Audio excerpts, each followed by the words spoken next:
Halo semuanya, Assalamualaikum warahmatullahi wabarakatuh. Perkenalkan, nama saya Destia Sanur Aini dari mahasiswa Pendidikan Biologi dengan nomor induk mahasiswa 1854207 dari kelas 3A Institut Pendidikan Indonesia. Di sini saya akan menjelaskan tentang uji ANOVA 2 jalur dengan interaksi. Nah, apa sih uji ANOVA 2 jalur dengan interaksi ini?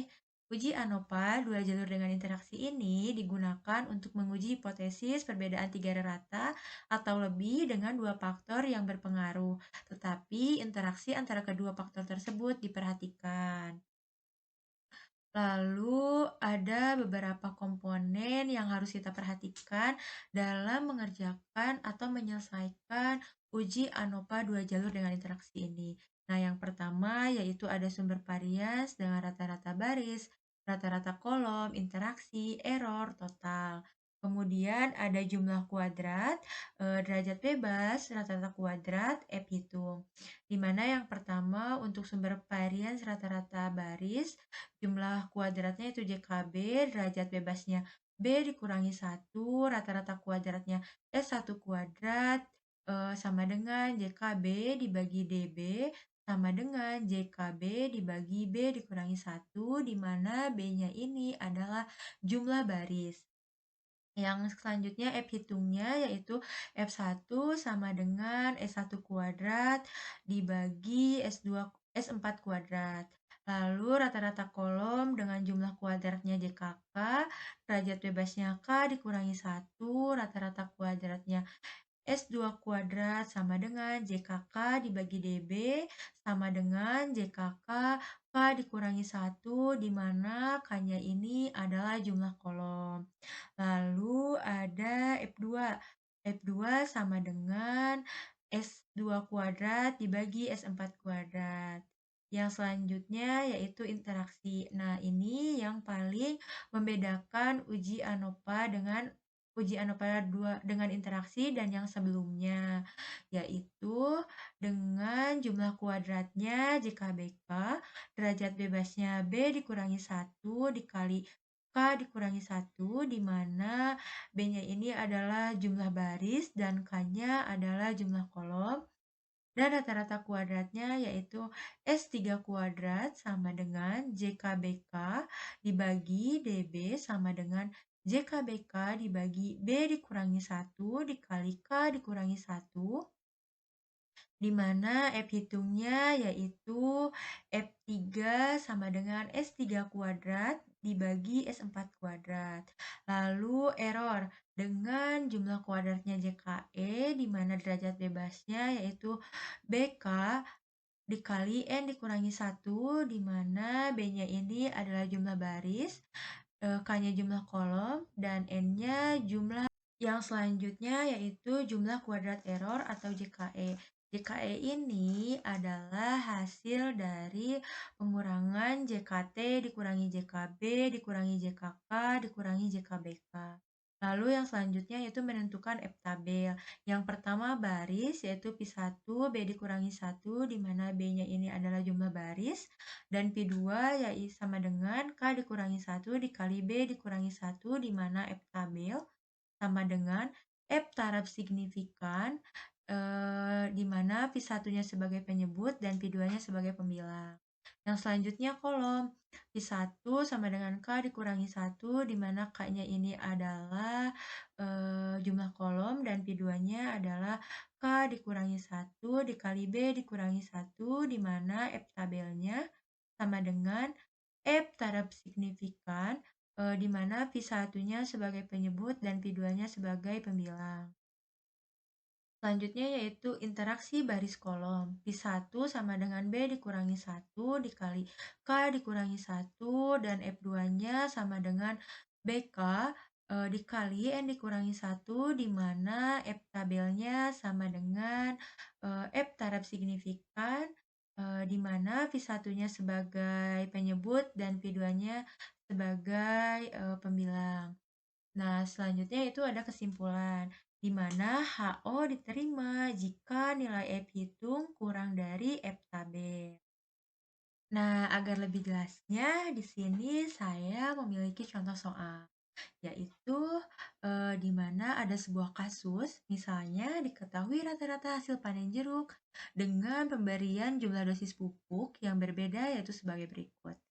Di sini berdasarkan jenis jeruknya, katakanlah J1, J2, lalu J3, dan J4. Dari satu jenis jeruk ini kita ambil 3 buah, lalu kita berikan jumlah dosis pupuk yang berbeda. Katakanlah jumlah dosis pupuk ini atau pupuk ini kita sebut dengan P1, P2, dan P3. Selanjutnya yaitu gimana sih cara kita menjawab pertanyaan? Di sini ada 3 pertanyaan yang harus kita jawab. Yang pertama, apakah terdapat perbedaan hasil panen berdasarkan jenis jeruk? Yang kedua, apakah terdapat perbedaan rata-rata hasil panen berdasarkan pemberian jumlah dosis pupuk? Lalu yang ketiga, apakah terdapat interaksi jenis jeruk dan pemberian jumlah dosis pupuk sehingga terdapat rata-rata hasil panen? Lalu bagaimana cara menyelesaikannya atau bagaimana cara mengerjakannya? Nah, yang pertama kita harus menentukan hipotesisnya. Karena di sini terdapat 3 pertanyaan atau terdapat 3 masalah, maka kita harus membuat 3 hipotesis. Yang pertama yaitu ada HO-nya, tidak terdapat perbedaan rata-rata hasil panen jeruk berdasarkan jenis jeruk. Lalu kemudian ada HA-nya, terdapat perbedaan rata-rata hasil panen jeruk berdasarkan jenis jeruk. Yang kedua yaitu HO-nya, tidak terdapat perbedaan rata-rata hasil panen berdasarkan pemberian jumlah dosis pupuk. Lalu HA-nya, terdapat perbedaan rata-rata hasil panen berdasarkan pemberian jumlah dosis pupuk. Kemudian yang ketiga, yaitu HO-nya, tidak terdapat perbedaan interaksi antara jenis jeruk dan pemberian jumlah dosis pupuk. Kemudian HA-nya, terdapat perbedaan interaksi antara jenis jeruk dan pemberian jumlah dosis pupuk. Setelah kita menentukan jumlah hipotesisnya, kita akan menghitung dari data ini. Nah, yang pertama kita harus menghitung, menjumlahkan nilai dari J1 ini, mulai dari 60, 72, 74, sampai 65. Nah, di sini supaya lebih memudahkan, saya menggunakan mikroskop Excel dengan formula rumusnya yaitu sama dengan sum B10 sampai D12, di mana B10 ini adalah 60 awal dari eh, J1, lalu D12 yaitu nilai akhir dari J1, kemudian di enter menghasilkan nilai atau jumlah 600. Nah, lakukan juga hal yang sama terhadap J2, yaitu jumlahkan dari keseluruhannya dari 60, 57, 49 sampai ke 67 dan menggunakan Excel seperti yang tadi, atau bisa lebih cepatnya jika sudah diketahui total atau jumlah dari J1 dengan perhitungan tersebut, maka kita bisa mendrag ke bawah sehingga otomatis terdapat atau hasilnya terlihat. Di sini pada J1 hasilnya 600, J2 513, kemudian J3 508, dan eh, J4-nya 465.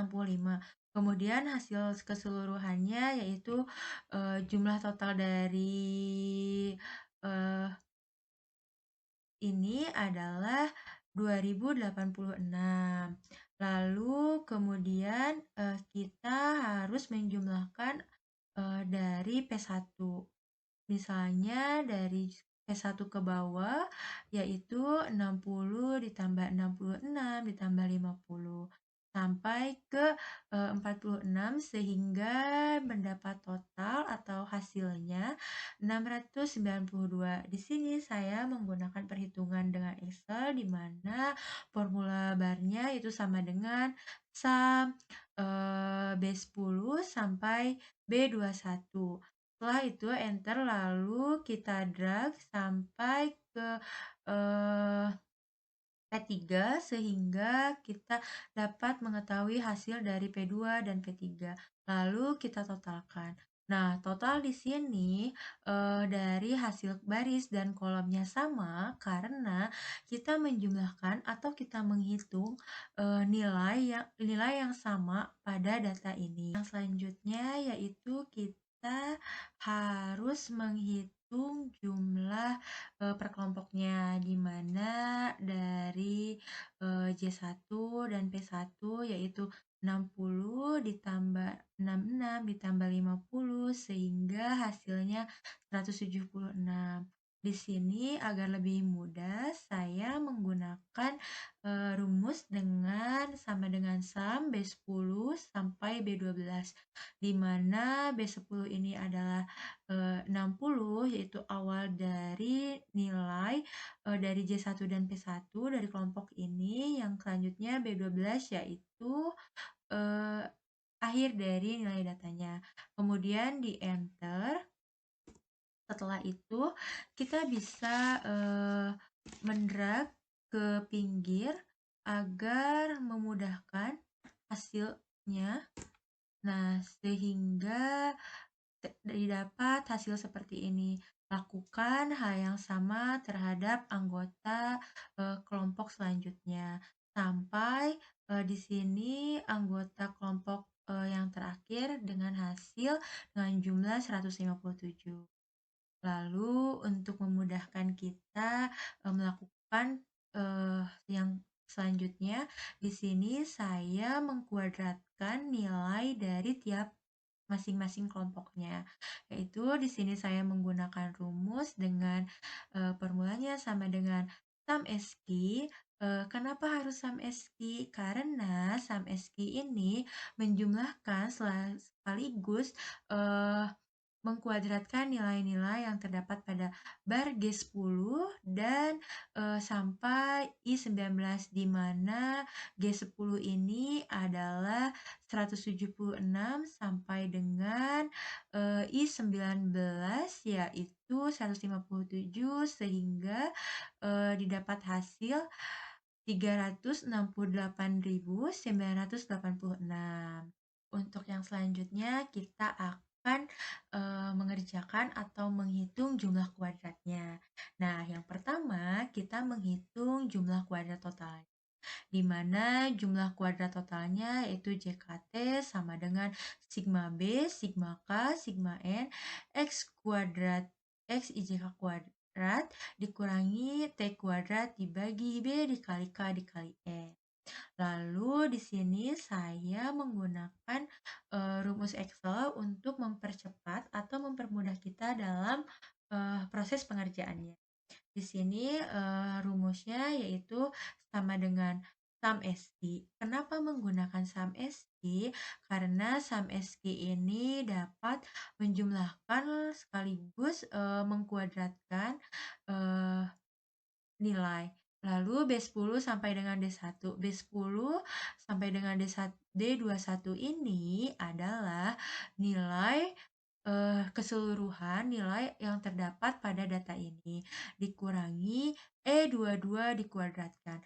E22 dikuadratkan ini adalah jumlah dari nilai keseluruhan yang terdapat pada data ini. Lalu dibagi dengan 36. 36 ini didapat dari mana? Yaitu didapat dari baris dikali kolom dikali N, di mana barisnya adalah 4 dan kolomnya adalah 3 dan jumlah anggota tiap per kelompoknya adalah 3 sehingga hasilnya 36. Lalu kita enter 3069 800,888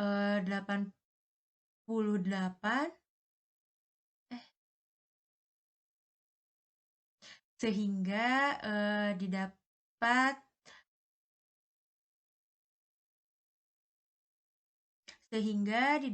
hasil atau jumlahnya yaitu 3.769,88.889. Lalu untuk selanjutnya kita menjumlahkan jumlah kuadrat baris atau JKB. Nah, JKB di sini dengan rumus sigma B T kuadrat dibagi K dikali N dikurangi T kuadrat dibagi B dikali K dikali N. Di sini saya menggunakan rumus Excel dengan rumus atau formulanya yaitu sama dengan sum SQ. Kenapa sum SQ? Karena seperti yang sudah dijelaskan tadi bahwa dengan rumus sum SQ ini dapat menjumlahkan dan otomatis mengkuadratkan nilai yang terdapat pada ini. Nah, di sini E10 sampai E21 adalah nilai yang terdapat pada kolom ini. Terus yang selanjutnya dibagi 9. Dari mana 9 ini? 9 ini adalah B dikali N di mana B-nya adalah 3 dan N-nya adalah 3 dikurangi E22 kuadrat di mana E22 kuadrat ini adalah total keseluruhan dari nilai dibagi 36. 36 ini adalah dari B dikali K dikali N di mana B-nya 4, K-nya 3, dan N-nya 3. Lalu didapat hasil 1067,66.667. Nah, yang selanjutnya kita menentukan jumlah kuadrat kolom. Jumlah kuadrat kolom ini sama dengan JKK sama dengan sigma K T kuadrat dibagi B dikali N dikurangi T kuadrat dibagi B dikali K dikali N. Di sini saya menggunakan rumus Excel juga, yaitu dengan rumus seperti yang tadi, sum SQ B22 sampai D22, di mana B22 sampai D22 ini adalah nilai-nilai yang terdapat pada baris, yaitu dari 692 sampai 684. Kemudian dibagi 12. 12 ini dari mana? 12 ini dari hasil B dikali N di mana B-nya 4 dan N-nya 3 dikurangi E22 dikuadratkan. E22 ini adalah hasil total keseluruhan dari nilai yang terdapat pada data, kemudian dibagi 36. 36 ini didapatkan dari perkalian BKN di mana B adalah 4 dan K 3 dikali N-nya juga 3 sehingga mendapatkan hasil 29,555.556. Yang selanjutnya kita menentukan JKBK atau jumlah kuadrat interaksi baris kolom. Nah, JKBK ini yaitu rumusnya seperti ini. Di sini saya menggunakan penghitungan Excel, yaitu di mana sama dengan G20 dibagi 3. G20 ini adalah hasil dari total jumlah keseluruhan nilai per kelompok yang sudah dikuadratkan dibagi 3, di mana 3 ini adalah jumlah anggota per kelompok atau N dikurangi E23, di mana E23 ini adalah jumlah atau total dari nilai yang terdapat pada kolom yang telah dikuadratkan dibagi 9, di mana 9 ini adalah dari hasil K dikali N, di mana K adalah 3 dan N adalah 3, sehingga hasilnya 9 dikurangi B23, di mana B23 ini hasil pengkuadratan dari nilai nilai yang terdapat pada kolom. Sehingga, dibagi 12, 12 ini didapatkan dari B dikali N, di mana B-nya adalah 4 dan N-nya adalah 3, ditambah E22 dikuadratkan, sehingga hasilnya, eee, dibagi 36. 36 ini didapat dari B dikali K dikali N, sehingga didapat hasil yaitu 1026. Lalu yang terakhir ada kita, menjumlahkan jumlah kuadrat errornya, di mana jumlah kuadrat error dengan rumus JKE sama dengan JKT dikurangi JKB dikurangi JKK dikurangi JKBK. Di sini saya menggunakan rumus Excel dengan sama dengan B24, yaitu JKT dikurangi JKB dikurangi JKK dikurangi JKBK, sehingga hasilnya 1646, 60,66.667. Nah, kita akan menentukan F tabelnya, di mana F tabel untuk baris P1 sama dengan B dikurangi 1 dan P2 sama dengan K dikurangi 1 dikali B dikurangi 1, di mana F tabel sama dengan F taraf signifikan, di mana P1-nya sebagai penyebut dan P2-nya sebagai pembilang.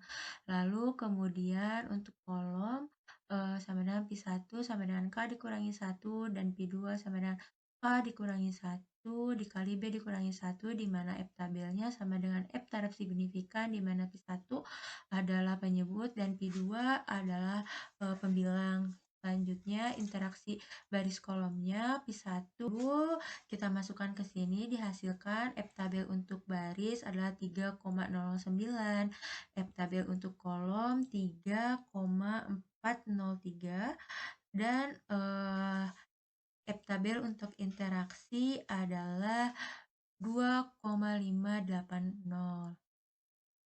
Untuk F tabel interaksi adalah 2,508. Lalu kita akan menambahkan atau memasukkan jumlah kuadrat. Jumlah kuadrat ini didapatkan dari rata-rata baris, yaitu dari ini adalah jumlahnya 1067,667. Nah, kita bisa lihat dari tabel ini, di mana sama seperti ini. Lalu rata-rata kolom yaitu 29,556, dan jumlah kuadrat dari interaksinya 1026. Lalu jumlah errornya ada 1646,667, di mana jumlah kuadrat totalnya adalah 3.769,889. Nah, di sini kita menentukan derajat bebas. Yang pertama, derajat bebas untuk rata-rata baris adalah B dikurangi 1, di mana jumlah baris 4 dikurangi 1 maka 3. Lalu yang selanjutnya derajat bebas untuk rata-rata kolom adalah K dikurangi 1, di mana K-nya 3 dikurangi 1 sama dengan 2. Lalu untuk interaksinya adalah B dikurangi 1 dikali K dikurangi 1, di mana B-nya adalah 4 dikurangi 1, 3, dan K dikurangi 1 adalah 2, hasilnya adalah 6. Yang selanjutnya untuk errornya yaitu B dikali K dikali N dikurangi 1, di mana B dikali K adalah 4 dikali 3, 12, dan N dikurangi 1, 2 dikurangi 1 adalah 3, maka hasilnya 24. Nah, untuk derajat bebas total, di mana N dikurangi 1, di mana jumlah N3 dikurangi 1 adalah 2. Lalu yang selanjutnya rata-rata kuadratnya, di mana rumusnya seperti ini, kita masukkan di mana jumlah kuadrat pada baris dibagi dengan B dikurangi 1, di mana B 4 dikurangi 1 adalah 3, sama dengan 355,889. Lalu rata-rata kolomnya adalah JKK dibagi K dikurangi 1, di mana JKK-nya adalah 29,556 dibagi K dikurangi 1 adalah 3, hasilnya 14,778. Lalu untuk interaksi adalah eh, di sini JKBK-nya 1026 dibagi B dikurangi 1, di mana B-nya 4 dikurangi 1, 3, dikali K dikurangi 1, berarti dikali 2, 3 dikali 2, 6, berarti 1026 dibagi 6 adalah 171. Nah, yang selanjutnya yaitu rata-rata kuadrat dari error, di mana rumusnya JKE dibagi B dikali K dikali N dikurangi 1, di mana JKE-nya adalah 1646,667 dibagi dengan BK dikali N kurangi 1 adalah 24, di mana hasilnya adalah 68.611. Lalu setelah itu kita tentukan F hitungnya, di mana untuk F hitung baris adalah S1 atau rata-rata baris dibagi error, hasilnya 5,187. Lalu yang selanjutnya untuk F hitung kolom adalah rata-rata kolom dibagi rata-rata error, hasilnya 0,086. Lalu yang selanjutnya untuk interaksi adalah rata-rata interaksi dibagi dengan rata-rata error, yaitu hasilnya 2,492. Nah, menentukan kesimpulan, di mana KO diterima jika nilai F hitungnya kurang dari F tabel. Di sini kita lihat bahwa pada baris yaitu F hitungnya adalah 5,187 lebih besar daripada 3,009, maka HO ditolak. Sehingga terdapat perbedaan rata-rata hasil panen jeruk berdasarkan jenis jeruk. Yang selanjutnya yaitu pada kolom F hitungnya lebih kecil daripada F tabel, di mana F hitungnya adalah 0,086 lebih kecil daripada 3,403, maka HO diterima. Sehingga tidak dapat perbedaan rata-rata hasil panen berdasarkan pemberian jumlah dosis pupuk. Yang selanjutnya yaitu pada interaksi, di mana F hitungnya adalah 2,492 lebih kecil daripada daripada F tabelnya yaitu 2,508, maka HO diterima. Sehingga tidak dapat perbedaan